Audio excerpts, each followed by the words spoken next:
저는 오늘 성령님의 임재에 대한 말씀을 전하려고 합니다. 성령님에 대한 임재. 한국교회는 성령님의 임재에 관한 많은 오해가 있습니다. 특별히 성도들에게 있습니다.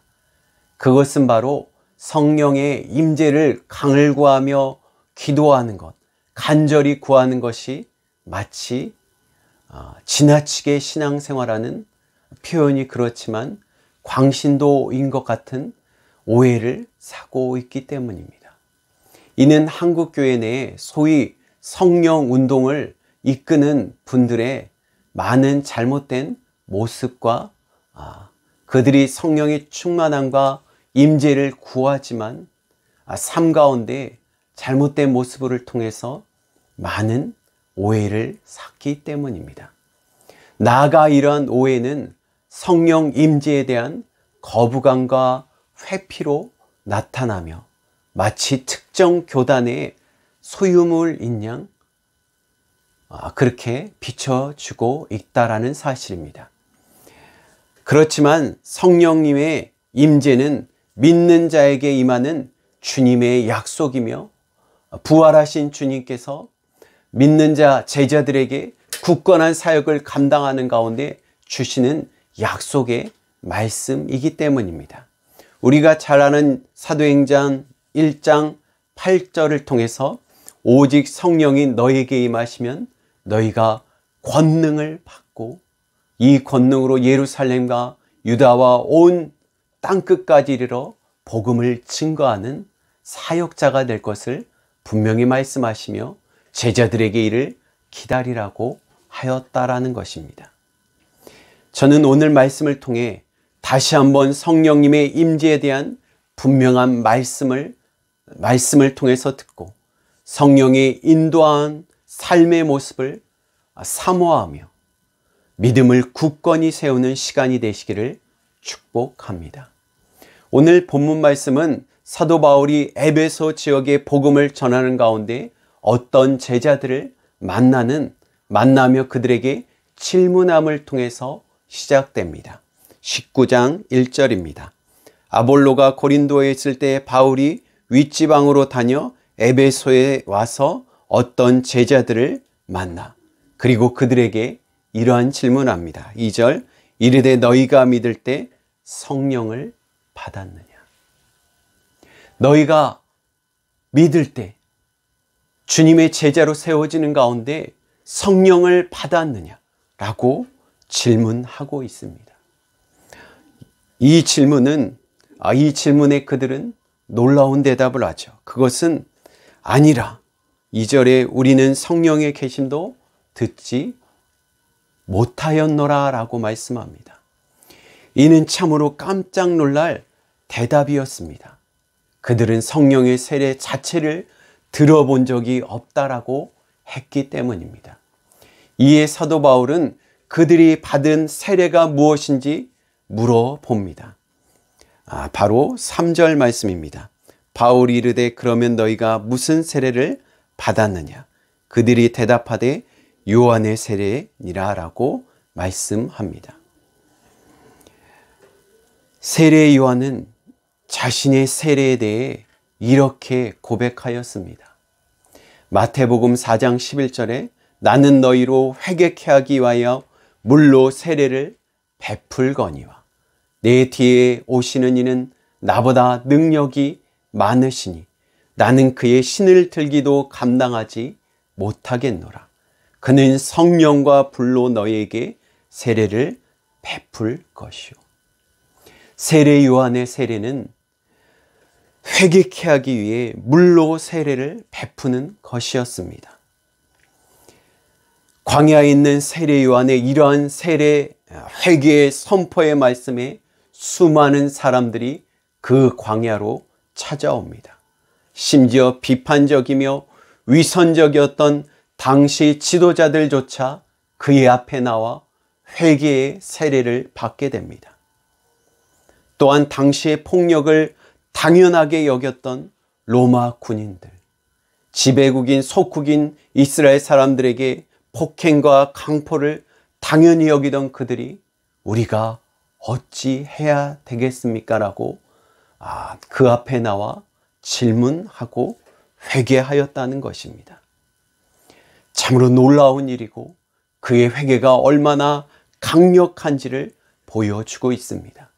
그러나 세례 요한은 자신은 사람들이 대단하게 생각하며 심지어 그를 메시아, 그리스도이신가 라고 생각할 정도였지만 세례 요한은 겸손하게 이렇게 말합니다. 자신은 그의 신들매조차, 신을 풀기조차 감당할 수 없는 종 중에 가장 낮은 자라고 고백합니다. 또한 그는 자신의 뒤에 오시는 분이 메시아 예수님을 소개하며 그는 성령과 불로 세례를 베푸시는 이심을 말씀하였습니다. 그러나 세례 요한은 신약교회의 어찌 보면 첫 순교자가 되었고 그러므로 예수님의 십자가의 대속과 부활의 경험을 하지 못하였습니다. 따라서 세례 요한의 세례는 주님이 오실 길을 예비하는 회개의 세례이며 참으로 주의 길을 예비하는 자였다라는 사실입니다. 우리는 이 말씀을 통해 다음과 같은 내용을 깨달을 수가 있습니다. 첫 번째는 성령의 세례는 예수님을 믿음으로부터 주어짐을 말씀하고 있다라는 사실입니다. 오늘 본문 말씀 4절에 보면 바울이 이르되 요한이 회개의 세례를 베풀며 백성에게 말하되 내 뒤에 오시는 이를 믿으라 하였으니 이는 곧 예수라 하거늘. 사도 바울은 그분이 바로 믿음의 대상이며 믿어야 함을 말씀하고 있습니다. 보혜사 성령, 옆에서 위로하시는 위로자, 즉 삼위 중 한 분이신 하나님으로부터 예수님을 통해 보내시는 분이 바로 성령이심을 말씀하고 있습니다. 요한복음 14장 16절입니다. 내가 아버지께 구하겠으니 그가 또 다른 보혜사를 너희에게 주사 영원토록 너희와 함께 있게 하리니. 이 말씀을 통해 믿음은 반드시 성령의 역사로 완성된다라는 것입니다. 믿음과 성령은 분리할 수 없기 때문입니다. 두 번째는요, 이제 제자들은 예수님의 이름으로 세례를 받았습니다. 그리고 사도 바울이 안수함에 성령이 그들에게 임하였다라는 사실입니다. 오늘 본문 6절입니다. 바울이 그들에게 안수함에 성령이 그들에게 임하시니 방언도 하고 예언도 하니라. 아멘. 본문 말씀에 우리는 소위 성령 운동하는 자들이 예수님을 믿으며 방언을 하지 못하고 방언을 특별히 하지 못하는 사실에 대해 예언은 둘째치고 방언을 하지 못하는 것에 대해 마치 심한 표현이지만 개와 돼지로 생각하는 분도 있고 신앙이 저급하다라고 생각하는 분도 있었습니다. 그러나 오늘 본문 말씀에 보면 성령님의 임재 가운데 방언, 외국말로 그들이 고백하며 예언하였다라고 말씀하고 있습니다. 이 말씀은 모두 12명이 되는 7절에 보면 12명이 되는 제자들이 한 성령님의 임재를 증거로 방언과 예언을 하였다는 것입니다. 이는 12명에게 동일하신 한 성령님이 임하였다라는 말씀으로 먼저 방언을 하였다는 것이죠. 방언은 흔히 천국의 언어라고 말씀합니다. 고린도전서 14장 2절입니다. 방언을 말하는 자는 사람에게 하지 아니하고 하나님께 하니 이는 알아듣는 자가 없고 영으로 비밀을 말함이니라. 천국의 언어라는 뜻은 방언은 하나님께 말씀한다는 것이죠. 하나님께 고하는 기도라는 것입니다. 방언을 말하는 자는 사람에게 말하는 것이 아니라 하나님께 말하는 것이죠. 왜냐하면 이는 알아듣는 자가 없고 영으로 비밀을 말하기 때문입니다. 방언은 사람이 아닌 하나님께 영으로 기도하는 자리라는 것입니다. 그러므로 방언은 신앙을 성장하게 하는 자신의 덕을 세우는 것입니다. 고린도전서 14장 4절에 보면 방언을 말하는 자는 자신의 덕을 세우는 것, 즉 자신의 신앙을 세운다는 것이죠. 영으로 말하며 하나님께 직고하는 말이 바로 방언이라는 사실입니다. 저는 이러한 의미에서 주님을 믿는 모든 자들이 방언을 하시는 자리가 되기를 축복합니다. 그것이 어떤 특정한 것, 어떤 멋진 것이 아니라 하나님께 내 영을 토하며 말하고 기도하는 자리가 되기를 축복합니다. 이를 통해 우리의 신앙이 하나님께 직접적으로 말하는 성장 있는, 성숙 있는 자리가 되기를 축복합니다. 반면에 예언은 고린도전서 14장에 보면 사람에게 말하는 것으로 교회의 덕을 세우기 위함입니다. 이를 통해 권면하며 위로하는 자가 되게 하기 위함입니다. 14장 3절이요. 그러나 예언하는 사람에게 말하여 덕을 세우며 권면하며 위로하는 것. 예언하는 것은 사람에게 하는 것이며 4절 말씀을 보면 예언하는 자는 교회의 덕을 세우나니라고 말씀하고 있습니다. 우리가 특별히 예언하는 것에 대해서 오늘 본문 말씀에 언급한 것처럼 우리가 오해하지 말아야 될 것은, 잘못된 것은 예언은 미래를 말하는 것이 아닙니다. 마치 점쟁이처럼 내가 어떤 것에 대하여 예언한다는 것, 그것은 잘못된 것이죠.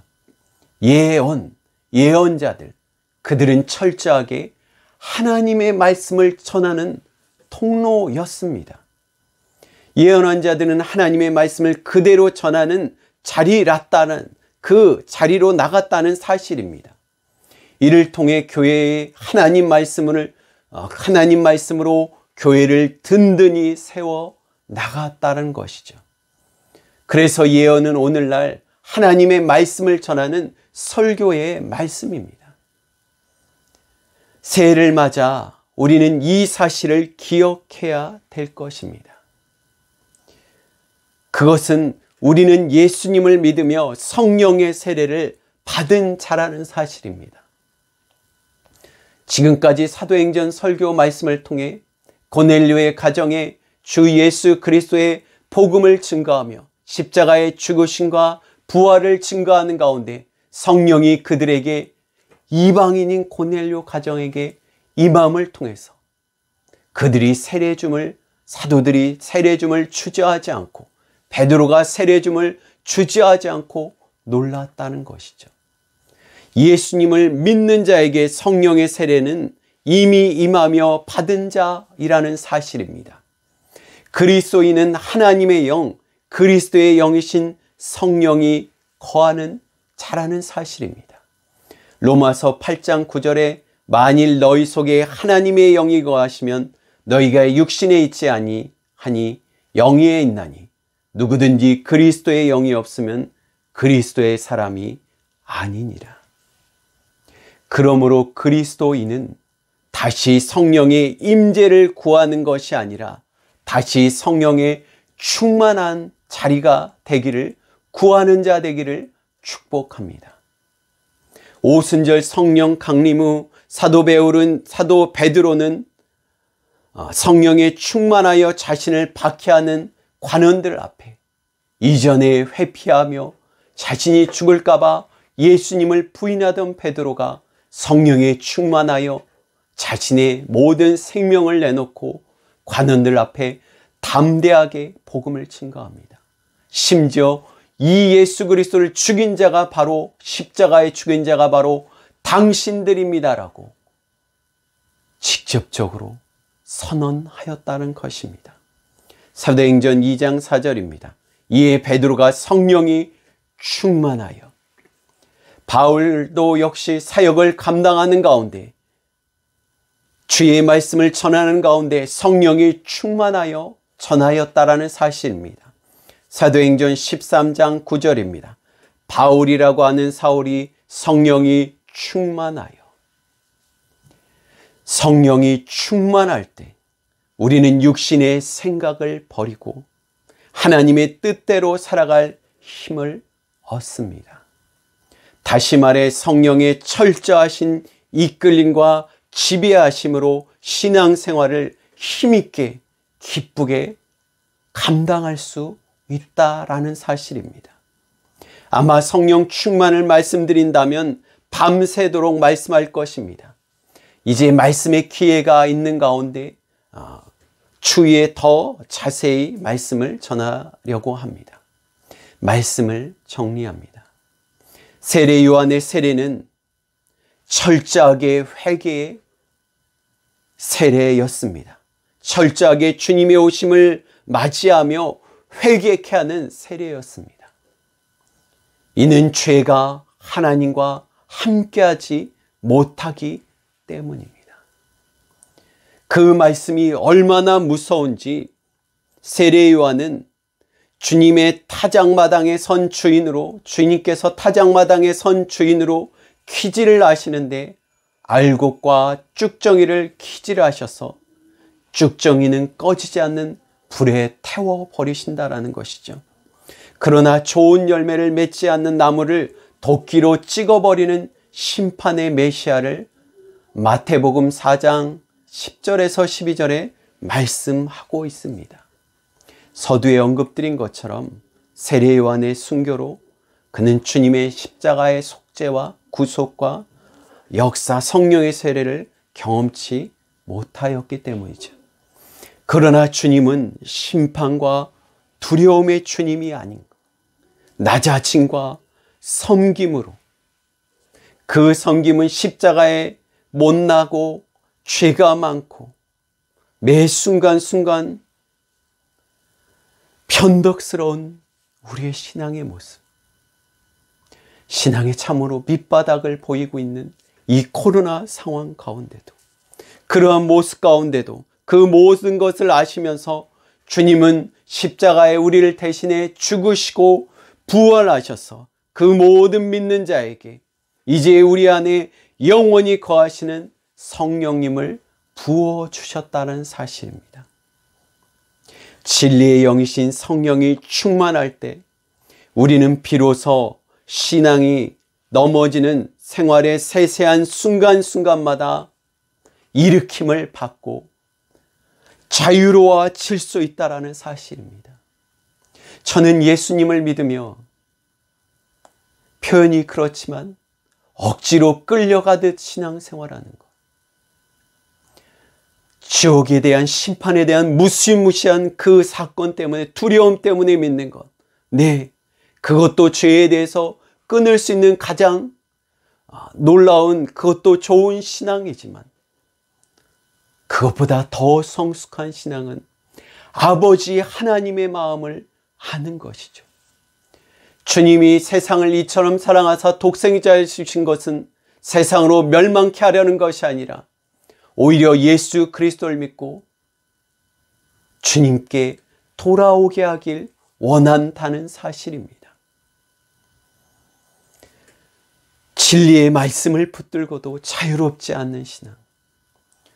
우리는 요한복음 8장 32절을 통해서 진리를 알지니 진리가 너희를 자유케 하리라.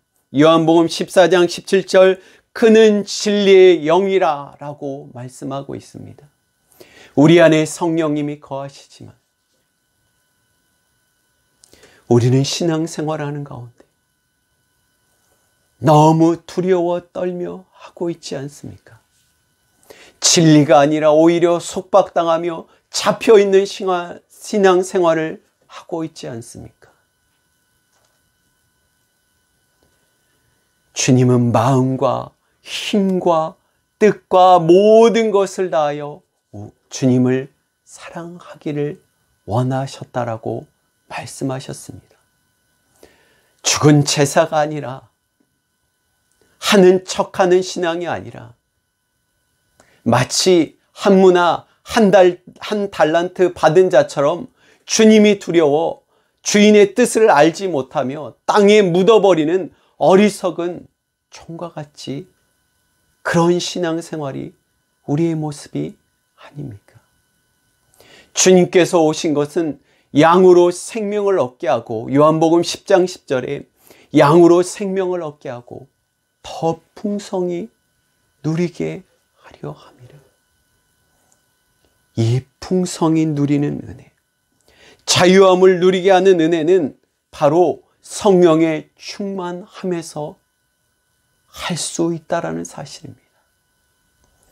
내가 끌고 가는 신앙, 억지로 억울함으로 끌고 가는 신앙은, 그것은 기쁜 신앙, 주님이 원하시는 신앙이 아니라는 사실입니다.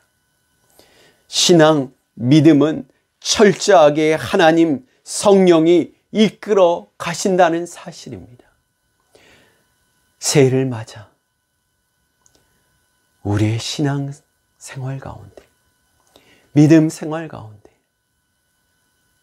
늘 들리는 말씀, 늘 듣는 말씀처럼 새롭지 않은 것처럼 들릴 수 있지만, 이 말씀이 여러분 가슴에 깊이 박히기를 소망합니다. 주님이 이끌어 가시도록 순종하십시오. 내가 무엇을 하려고 신앙조차, 헌신조차 내가 좋은 인격으로 좋게 보여야지 그렇게 나가는 것이 아니라 주님이 철저하게 이끌어 가심을 경험하는 그런 2022년 새해가 되기를 축복합니다.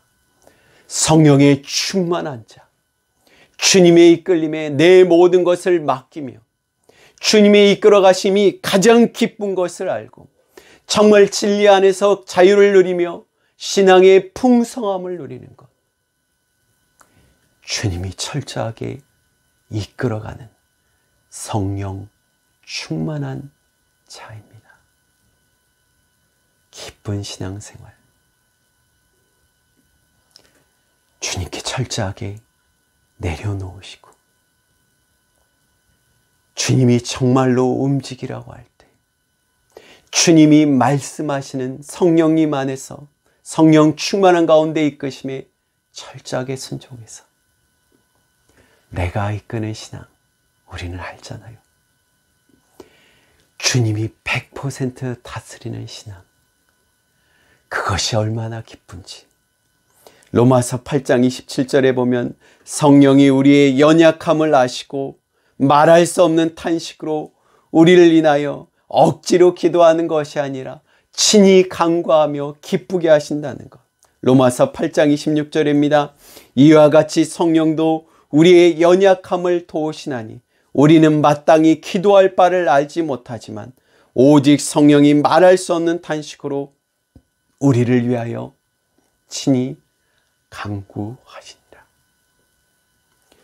주님이 철저하게 이끄시는 무지개 교회, 주님이 철저하게 이끌어 가심을 이제 완전히 내려놓고 이를 경험하는 신앙생활,